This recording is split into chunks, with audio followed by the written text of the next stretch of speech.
Start recording. Good. So today will be a little late in some sense because some of these things I've only started really understanding myself only recently as well. By recently I mean this week. So I want to go a little slower so I have more time to make sure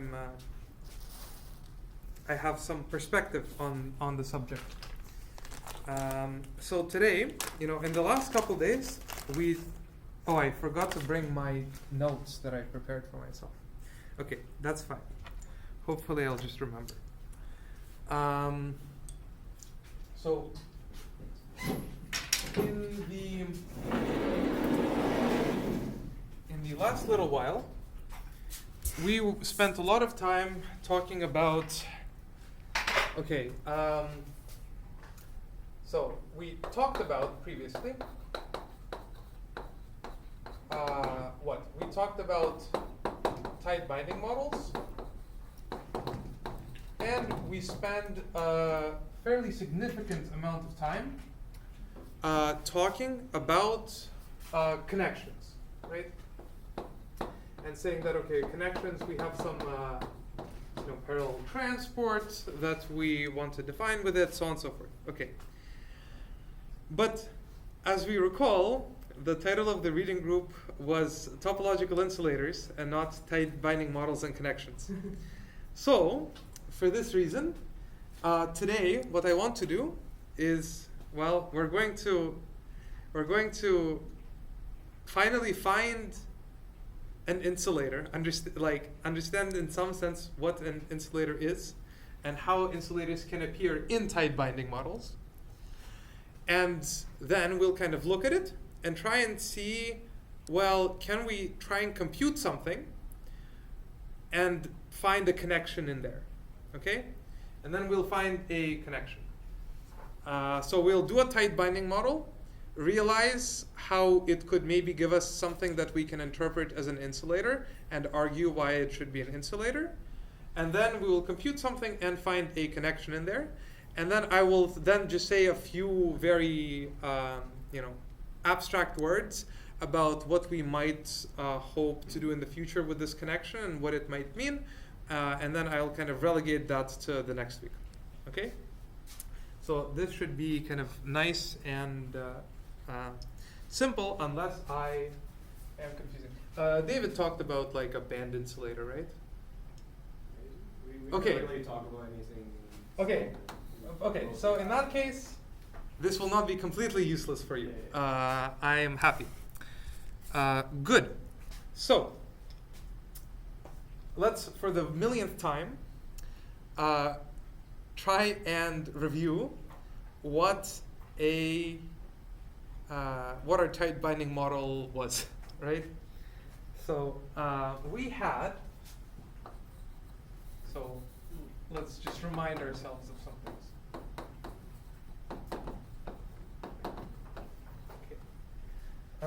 We had, for tight binding, we said that we have some kind of Hamiltonian, and I'm going to draw a one-dimensional picture for a one-dimensional lattice, but all of the indices that I place work kind of for higher dimensional things. The math I'll do works in higher dimensions. The picture I draw is going to be one-dimensional. Okay, so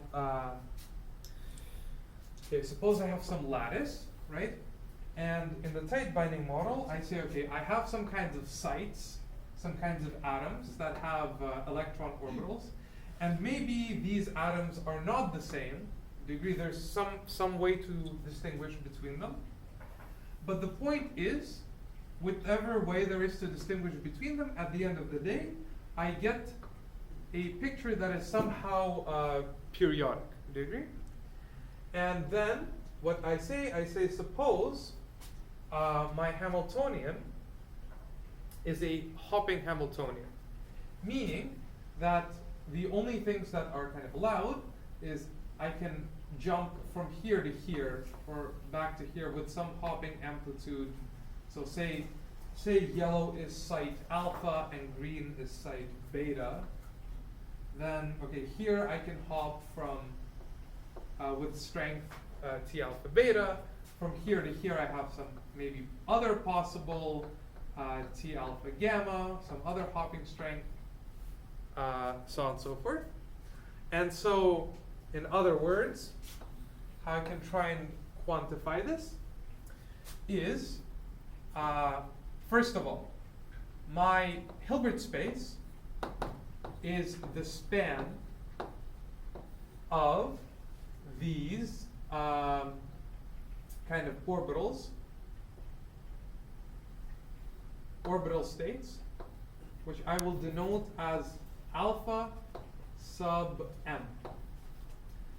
Okay, what does this notation mean? Because in this whole discussion, like, introducing notation is going to be kind of important because there's a lot of different kinds of bases that you need to keep track of. So alpha m, alpha discusses the type of atom that I'm interested in, and m discusses which unit cell the atom is in.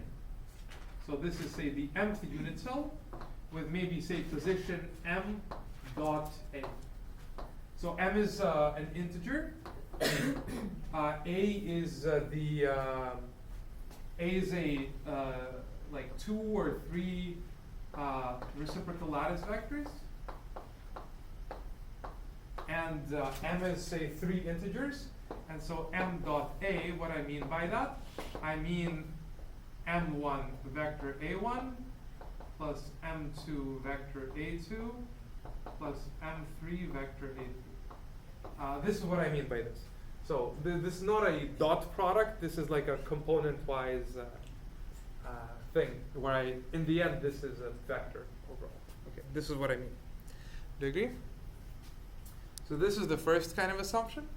And the second assumption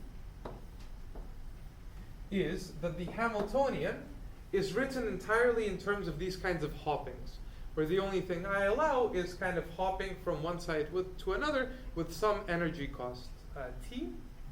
And yeah, that's it. So I have to sum over the types of atoms that I have within a unit cell, and then I have to sum around the unit cells. And I can write this like this.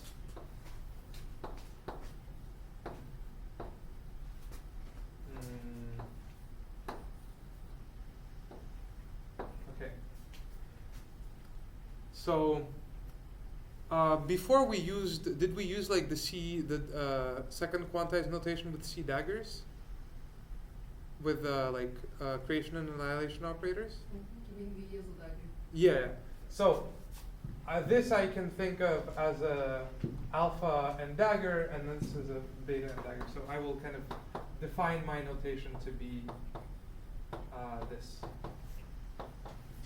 And here H alpha beta and M, it's just a number. It tells me how much energy it costs to hop from the nth unit cell of orbital alpha into orbital beta in the mth unit cell. Okay? And so let's do alpha dagger and beta. Okay, so these are creation and annihilation operators for species alpha, species beta. Okay? Okay, this is good. And so now, remember before, to solve the tight binding model, what we would do is we would always say, suppose my system is like periodic, so it's kind of like infinitely long, and I have these translation operators, and then I can use Bloch's theorem and all these other things, right? The thing is, and this is, I'm gonna kind of tell you what we want to arrive at in the next couple of weeks. The thing is, in real life, my system isn't infinitely long. What a surprise. And what is even more surprising is that my system need not actually have periodic boundary conditions, because maybe whatever happens on one edge is a little different from whatever happens on the other edge, right? So the first thing that I want to specify in my convention is, how do I relate a system with periodic boundary conditions to a finite system I want to kind of specify our conventions right now for that. And then I want to tell you what will happen kind of much later. It turns out that we will kind of study these systems with periodic boundary conditions, and we will have some geometry appear there. We'll have a connection, we'll have a vector bundle, cool things will happen, and we will study that. And we will get that there is something that is, there are some invariants that appear in these geometric structures. But what's interesting is that we'll find out that actually those invariants tell me something about the finite size system about the non-periodic system. That's the really big surprising thing about topological insulators, is that the kind of block state thing where I'm studying some periodic system actually tells me something about what would happen in a finite system. And exactly how you go from there to there is a little bit non-trivial. And so that's why I don't want to fully talk about it now, and I'll talk about it next week, but also we won't have time to talk about it today anyway. Yes? Quick question. So if you have a finite system without periodic boundary Yes. conditions, don't you, like, okay, for people who study easy model, what Yes. they do is they just take inner of the lattice, Uh-huh. they define it like this, like Yes. the usual way, and then they add two terms for the beginning or the end. Yes, and Or set them like- to 0. Yeah, well. That is precisely what we will do. Yeah, but that's kind of trivial, isn't it? Why would Yes. it cause problems? I don't see the point where it will cause problems. Well, okay, sure. Like, you're right. The point is, it doesn't necessarily cause problems. Okay. It's a point of we'll need to be able to find a way to translate from this picture to the other picture. Do you agree? Like, we'll get some result for the periodic system, Mhm. and then that result will not be immediately translated to the Just non-periodic put a cut. picture. Yeah, I put a cut, but then the thing is, in a periodic system, from what we'll see, is like I'm able to hop from this end back to this end. Yeah. But then in the non-periodic system, I cannot do that. Yeah. And so there will be some, that will actually mean something physically. No, in that case, I want to ask this question. So, if that's the case, then we're not looking at nearest neighbor interactions, but then we also have a range of So, interactions. so Or are you in putting general, away so for in just every look, distance? so first thing, in the tight binding model, I need not only look at nearest neighbor Yeah, hoppings. that's I could in principle include hoppings to further things, as long as it's like there's something that's periodic and repeated. Okay, so in my we're sample. Like you're looking at a fixed distance interactions kind of thing, or are we putting like weights by depending on the distance? Yes, so we have, you're right, so we have some fixed distance interactions, Okay. and yes, and there's also some periodicity. Okay. That's right. Okay, then I'm convinced that it's not true. Yes, it's a little bit non-trivial, yes. Okay. You're right. Yeah, that's a good comment. So in the tight binding model, so here I drew that, I hop from here to here, but in principle I could also allow hopping from here to here and back, you're right? As long as overall my Hamiltonian, there's like a certain piece that is kind of periodic and repeating, okay? And so, yeah. So how do this is the third thing that I wanted to mention. Yeah, so today we'll just kind of talk about mostly the periodic system and find where the geometry appears there. And we won't talk about the finite case. And hopefully starting next week, we can kind of start comparing how do I go from the periodic system and figure out what does the stuff in the periodic system tell me about the finite case. Okay? Good. So this is my Hamiltonian. Now the third thing is, which I don't say, is like, okay, suppose I had a finite lattice.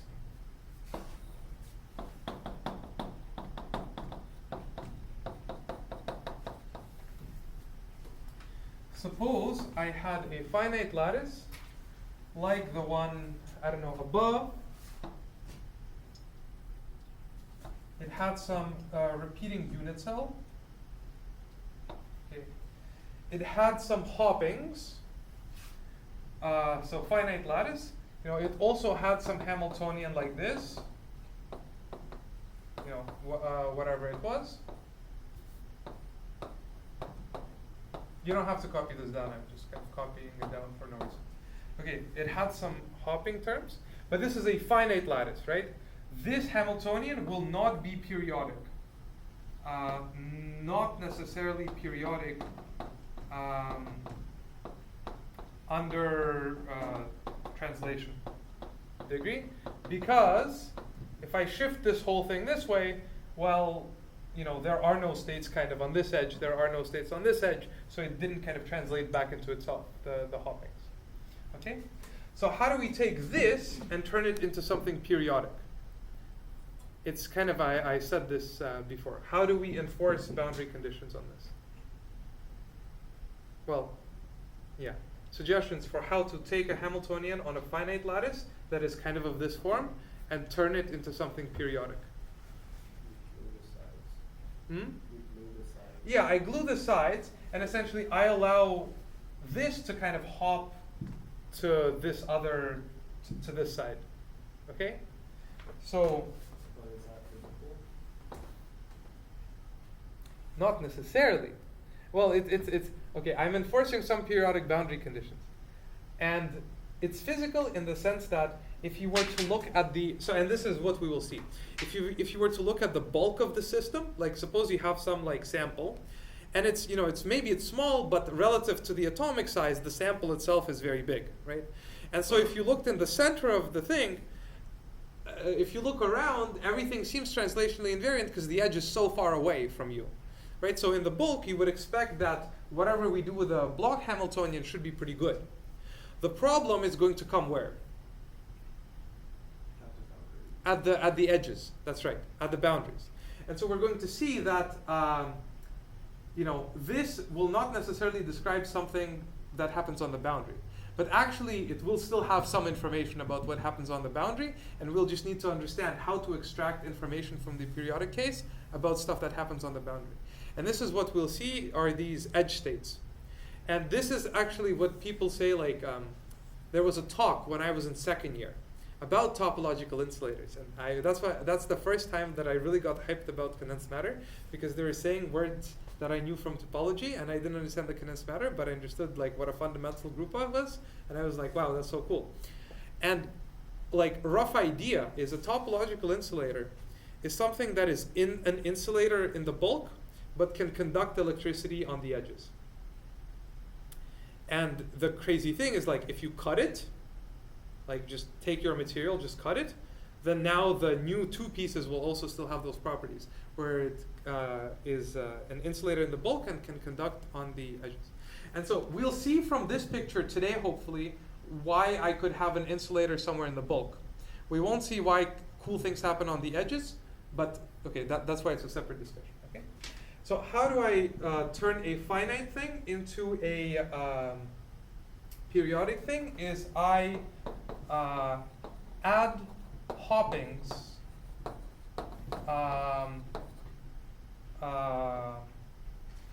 so I connect edges. I connect edges of sample via same type of hopping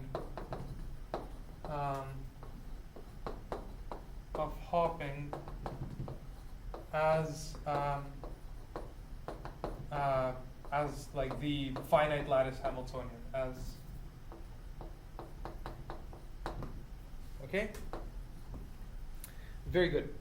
So roughly the idea is, if you know kind of in the bulk of this Hamiltonian, the thing that seems like it should repeat is, say, I have a hopping from here to here, from here to here, and then this guy has a hopping from here to here, from here to here, right? Then what I'm going to do is I'm going to allow this guy to hop here, but then this guy can hop like this back to the yellow edge. And I'm going to include this as a hopping term, okay? Notice that this doesn't mean that this whole thing is the periodic bit. Do you agree? In this case, this is the periodic bit, right? And I just have a few periodic bits, and then I make the boundary conditions to make the whole thing periodic. Do you agree? But I could have multiple unit cells in the finite sample. It's not that I'm just taking the whole sample and turning the whole sample to be the periodic thing. I can have smaller bits inside. be periodic in those smaller bits. Okay. Do you agree? So this will be I need to say this so that later we know how to try and go from the periodic case back into the finite size case. Okay. So let's go back to what time is it? Beautiful. Still have a whole 30 minutes. We can learn everything in 30 minutes. Okay. Actually, maybe I'll write a little still here. So this is good. So I'll introduce more notation so that we're not completely confused. Okay. How do we want to what do I want to say? Right. How did we solve the how do we solve a tight binding model? Change to momentum space and then diagonalize. Yes, we changed to momentum space and diagonalize. We changed to momentum space because momentum space, the Fourier transform that we write down, is translationally invariant. Those states are eigenstates of the translation operator. So we expect that since the Hamiltonian commutes with the translation operator, because we kind of enforce these periodic boundary conditions over here, then I'll need to diagonalize the Hamiltonian on like a smaller space. Okay? Good. So I will define now. So if before I had alpha n, now I'm going to have alpha k states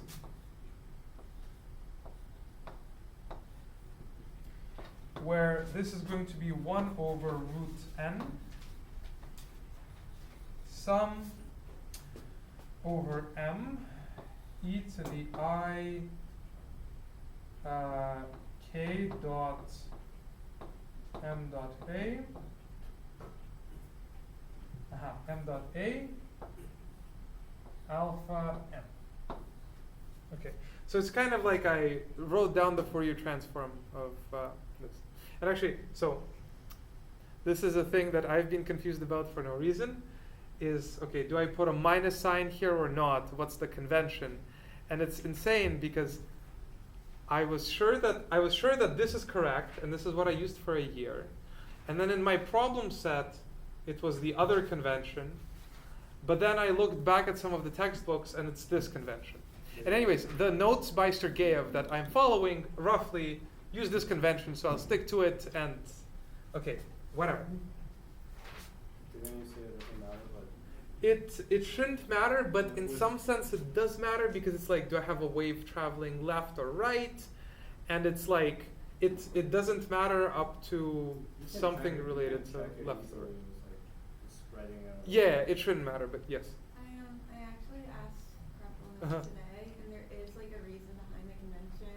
He scribbled it on my notes, so I can show you after. Okay, No, sure. I don't want to try You to just explain. insert the identity and then you. Yeah. Like at the end, if I'm consistent, it shouldn't matter, but there's some.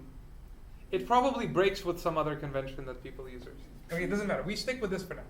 He said it came just from the convention is based from the starting point at the commutator between x and p is I h bar. Ah, okay. And then it's just so that the signs work out. But Okay. yeah. it's True. fine. That's a good point. That's a good point. Yes. Right, because p is minus I h bar. Yeah. Right, so then it should be. I don't want to think about it. I don't care. This is not immediately relevant. Okay. Plus, So- that's good. Okay, I can define this state like this. And actually, I will define a second kind of state, which is going to look very similar to this one. And I forgot to indicate this on the diagram because I forgot. But I will introduce the same state, but with a twiddle. And what's the difference going to be? The difference is going to be that we're going to introduce another letter that you have to remember what the letter means. And that's truly horrible. Plus tau alpha. So I just shift everything by this tau alpha. And what is this tau alpha? So m dot a, that's the position of the whole unit cell. Do you agree? That has no information about where the alphth atom is in the unit cell. Tau alpha is going to be This is going to be, what, this was beta. This is going to be tau beta. This is going to be, okay, tau gamma or tau yellow, whatever. And then this distance is tau, I don't know, what was it? Tau alpha. Okay, whatever. The point is, tau alpha is some vector which tells me where I am within the unit cell. Okay, so I can do my Fourier transform like this, or I can do the Fourier transform and multiply it by an additional phase. Do you agree? It's kind of the same. Okay, and then we said that okay, let's stick to this basis first, and then this basis will become important later. This basis will become important later. Right. So now what I want to do is I want to take this Hamiltonian, rewrite it in this new basis. Do you agree? And so if you recall a certain useful identity, which is that 1 over n sum of e to the I k dot m dot a, vector, vector, vector, whatever, is the delta function of k with 0. If you, this is called the Poisson summation formula. And this particular version of the Poisson summation formula is only true in the distribution sense, blah, blah, blah, whatever. We're not proving it, just it's true. You can believe me that it's true. Because I honestly I've been meaning to look at the proof of it, and I still haven't, so I have no insightful comments about that statement. Okay, and so the point is if you Fourier transform this, then the Hamiltonian actually starts to look like alpha beta k. It's diagonal in k, and it looks something like this. Okay, and there's some other whatever. And this was, this was just the Fourier transform, I think, of H or something like this. Okay, I don't want to make a mistake. I don't remember exactly what this. I don't remember exactly what this was, but how you get it is you can write down the inverse Fourier transform for the alpha and beta m states, plug that into here, and then you'll get something like this. Okay. Oh, whoops. Okay. Yes. Sorry, were you summing over for the energy? I'm summing over the integer and yes. Okay. Do you agree? Okay. And now, so from Bloch's theorem, we can see how much nicer this whole thing is, because I see that here, this is really for every k, I have like an alpha, like a n by n matrix, where n is how many sites I have in a unit cell, versus here, this was something very complicated because I was coupling different unit cells. Do you agree? Okay. And so we realized that, okay, this is just, okay, I have for every k, I have some operator which restricts onto the k eigenspace. I mean, this is what we knew from Bloch's theorem. This is what we knew from linear algebra, the fact that, two matrices commute, whatever, whatever. Good. And so now I can look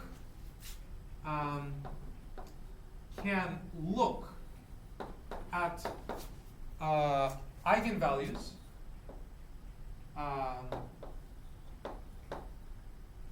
eigenvalues of hk for each k. Right, so for each momentum k, I see that I have some energies. Do you agree? How should I label them? I don't know, maybe. Okay. And so what can I do, especially in a one-dimensional system? In a one-dimensional system, what I can now do is I can plot these E of k's, so these energies as a function of k. Do you agree?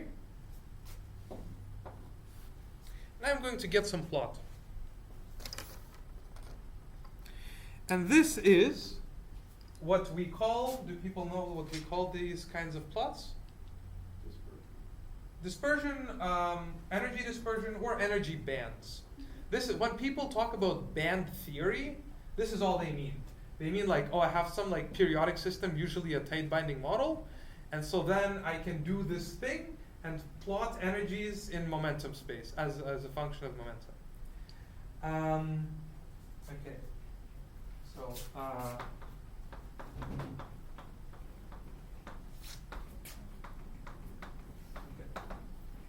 Have some energy bands. Very good. Okay. And so these bands should be. Remember, they should be. K isn't quite momentum, right? It's this quasi-crystal momentum, whatever that means. What it means is that we had some eigenvalue that was an some complex number of unit 1, and we used its phase to label it. So means that if I go to 2 pi over a for a one-dimensional system, like this point will be the same as the origin. So my my energies here should end up at the same spot here. I think that's kind of the right plot. Right, so the energy should be periodic in 2 pi over a. I mean, because the states after that are just the same states. Like, it's not that it's periodic, it's just that the k's are the same ones. Okay? And now we talk about band insulators. And we will see how a band insulator can appear. And we'll also talk about kind of metals from the perspective of band theory. So, in this particular case, what I need to now discuss is the fact that so far everything we've talked about was a single electron model. Do you agree? There was only one electron in my system. And that's not always the case. We need to account at least a little bit for the fact that I have other electrons in my material. Do you agree? And so the simplest thing that you can try and do is to first consider the non-interacting case. So first we will think about the non-interacting picture.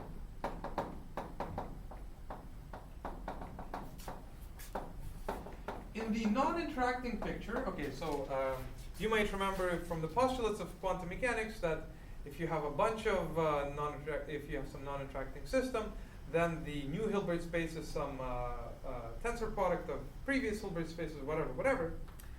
I don't want to talk about that because I have to, go in like 15 minutes. But what I will say is the rough idea is I just fill up the states I have available. States available, accounting for Pauli exclusion.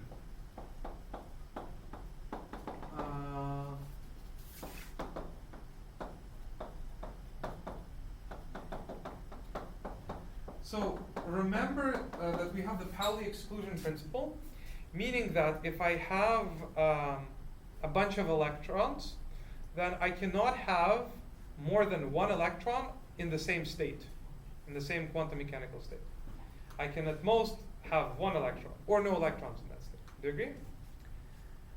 What do I have here? I have, in this picture, I have like 2 energy bands. What does this mean? This means that kind of for every momentum k, I have a state here and a state here. I have 2 states for every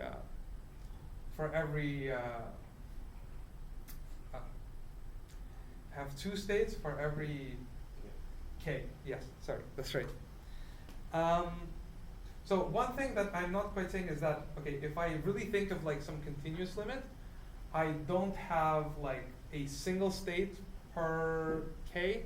I have some density of states per state k.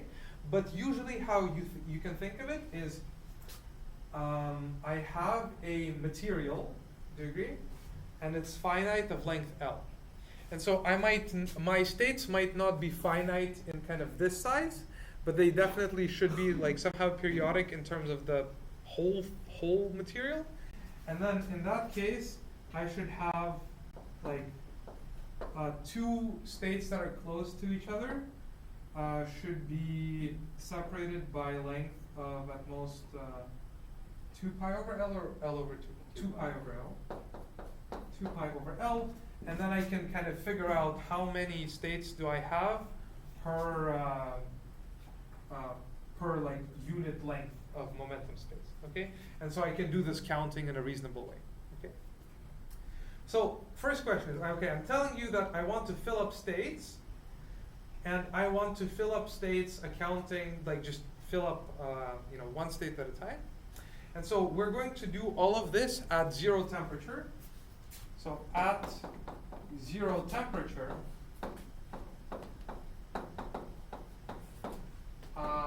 I fill up lowest energy states first.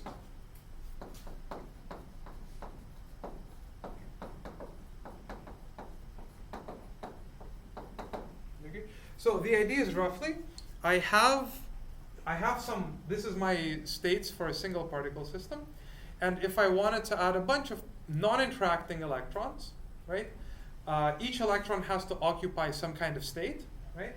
And what I will say is that suppose we're at 0 temperature, and suppose I have n electrons, then those n electrons have to occupy the first n lowest states. Okay, does that make sense? Roughly, yes. Is it 0 the Kelvin? Like 0? 0 Kelvin, yes, 0 temperature.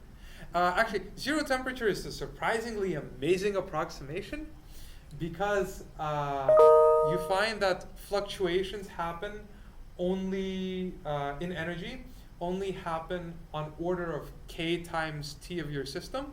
So even kb times t of your system. So point is, this is a good approximation often even for when the temperature is like room temperature.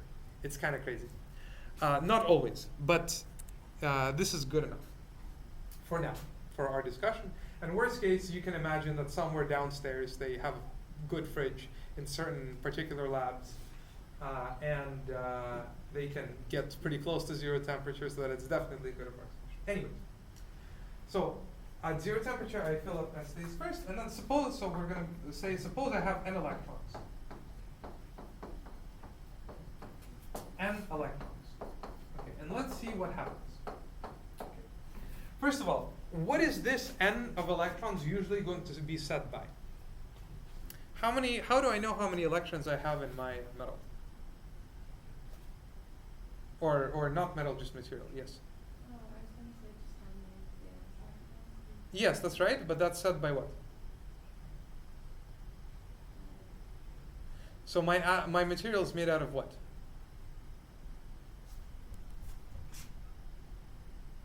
What are these supposed to kind of be like? Atoms, yes. My things have atoms. Atoms have what charged thing inside of them? Protons, correct? Overall, I want my material to be neutrally charged. Do you agree? So the total number of electrons is kind of set by, if I want a neutral material, is set just by the material itself. Do you agree? So that is not something that I can like choose arbitrarily too much. In 2D materials, actually you can, but okay, we don't talk about it. Well, it's not quite like that, but effectively. Okay. And so now suppose, let's look at this picture and consider a few cases. Okay. Suppose I have n electrons, and suppose those n electrons are just enough to say fill up to kind of this point. So kind of all of the states below this energy are filled, all of the states above this energy are empty. Okay. Can I add, how difficult is it for me to add an electron to this system? Is it difficult or not too difficult?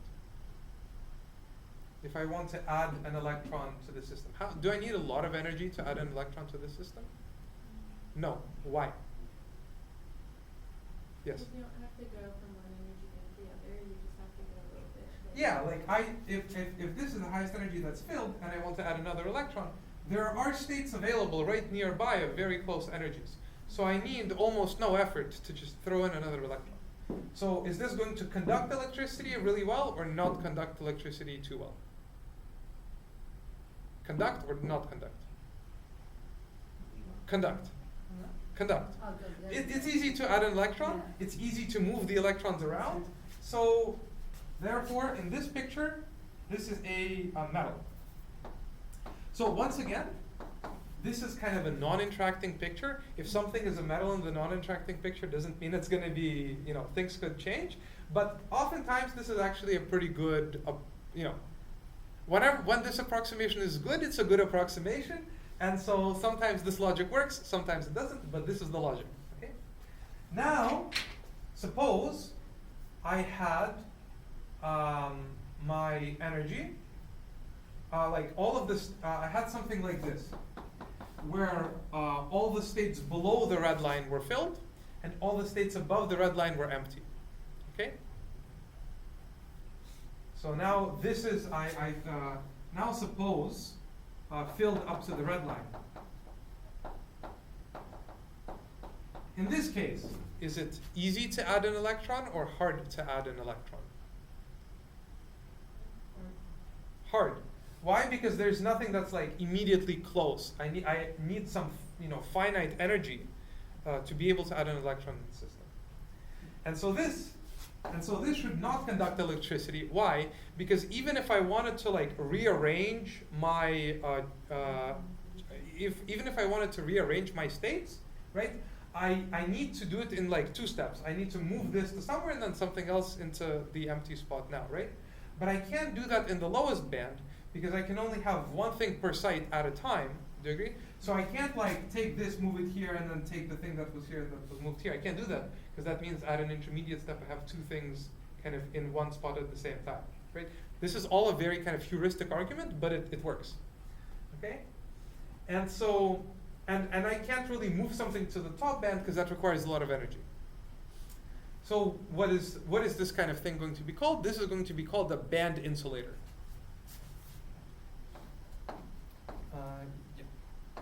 Band insulator. Okay. We've finally gotten to the part where we discuss, say what this. We know what an insulator is now. Okay, this is great. And okay, now suppose I had enough electrons in my system to kind of fill up to this energy level, right? Would this now be what, a metal or an insulator? A metal, because once again I have small whatever. Okay. Now, why was the other thing is, in this picture, I was able to draw this. So yeah, I was able to draw this red line and make it into an insulator. Why? What is special about these bands? That there's a spacing, there's a finite gap. Right? There is a gap between the top of the bottom band and the bottom of the top band. Do you agree? If I drew my bands like something like this, do you agree? Where, for example, they touch kind of at the edges, this would no longer be an insulator because once again, if I have something here, well, there's like states right here in the top band, so that wouldn't be a metal.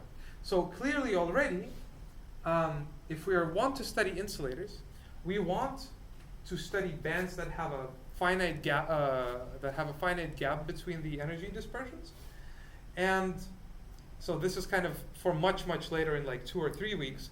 If we want to start looking at some homotopy classes of things, we want to not just look at 2 Hamiltonians where I can deform one Hamiltonian into another. No, I want to look at homotopy classes where as I evolve one Hamiltonian into the other, I never close the gap in momentum space. That will be important in our discussion. Okay. Can I ask one nonsense question? Yes. Do you have anything else? I do have more things, but just ask the question because I don't think I'll be able to go through them properly. So I'll just. Okay, so We'll be this is a stopping very here. dumb question. That's okay. So can I see this somewhat like? So what I see is I have 2 sections in a bundle. Yes. And by close we mean like we said like we define connections in the first place. Yes. So we can say what closeness. Yes. Of things. So we take another section and we wanna see if the chosen sections, which are the energy bands, are somewhat close to this. And I assume that we're gonna do that by by some usage of connections. So is this where it's going to be? it's so I was going to say this kind of next because I am running out of time.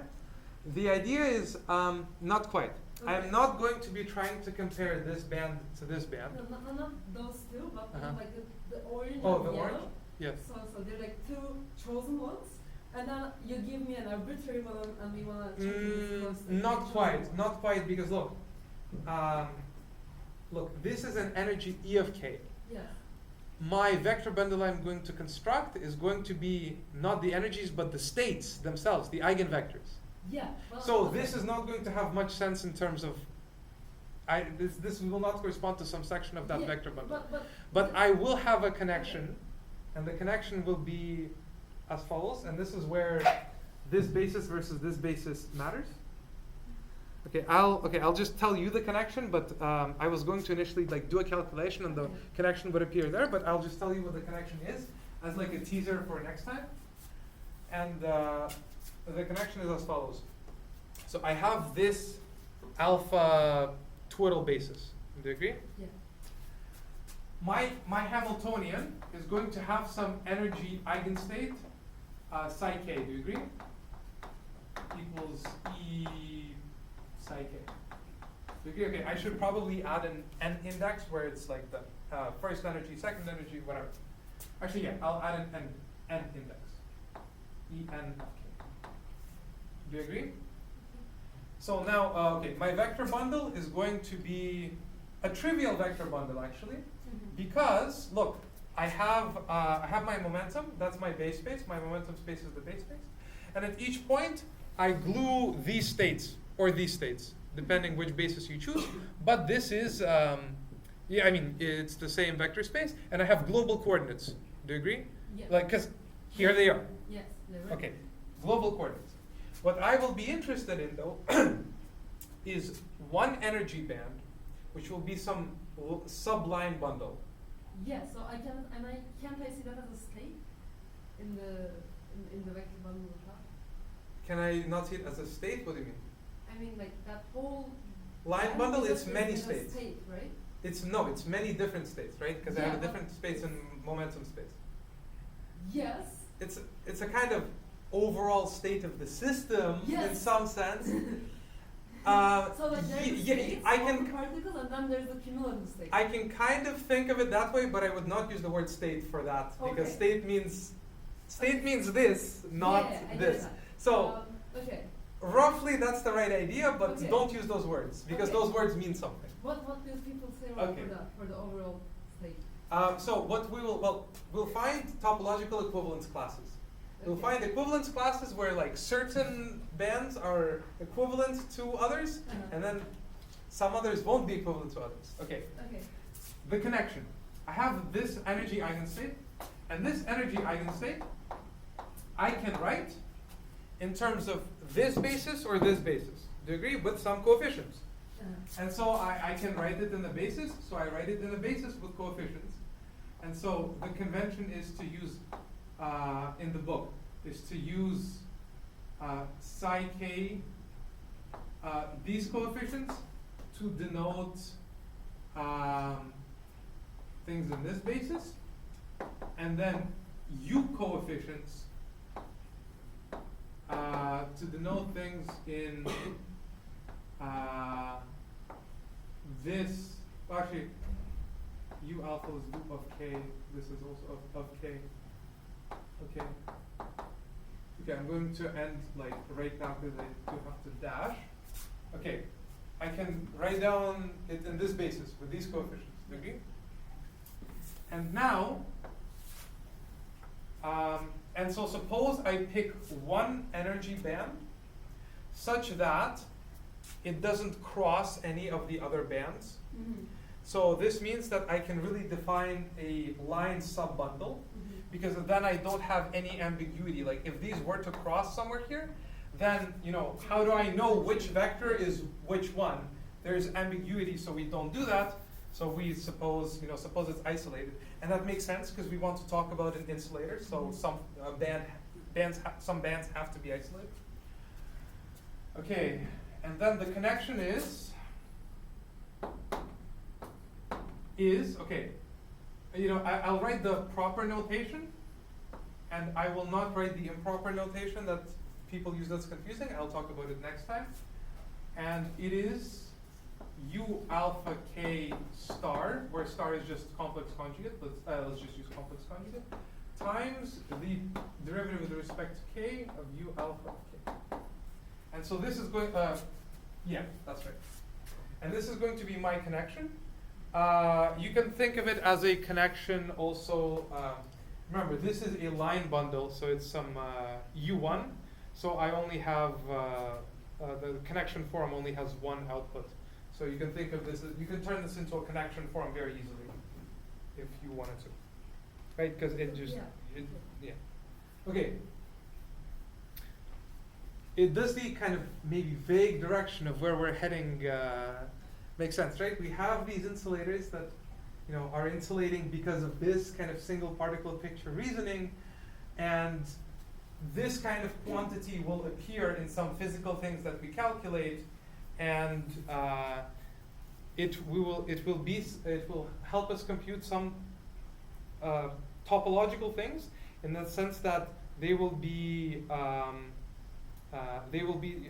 help us compute something that's going to be like an integer under homotopy. Like if I deform it a little bit, the thing will still stay an integer. Using that, we will define some sort of equivalence classes, do you agree? That will correspond also to some actually physical quantities. And then it turns out those equivalence classes, these periodic systems, I will be able to group using these equivalence classes. But then it turns out that these finite systems, which I was able to connect to the periodic systems in this way, it turns out they'll also have some sort of equivalence classes there, and the equivalence classes there and here are going to be the same, and we're going to be able to relate kind of what happens in this picture to this picture, finite picture, and the stuff that happens in the finite picture is going to be like, wow, I didn't know that happens. And it's going to be very not obvious. At least it's not obvious to me right now. In other words, I am done. Thank you all for coming.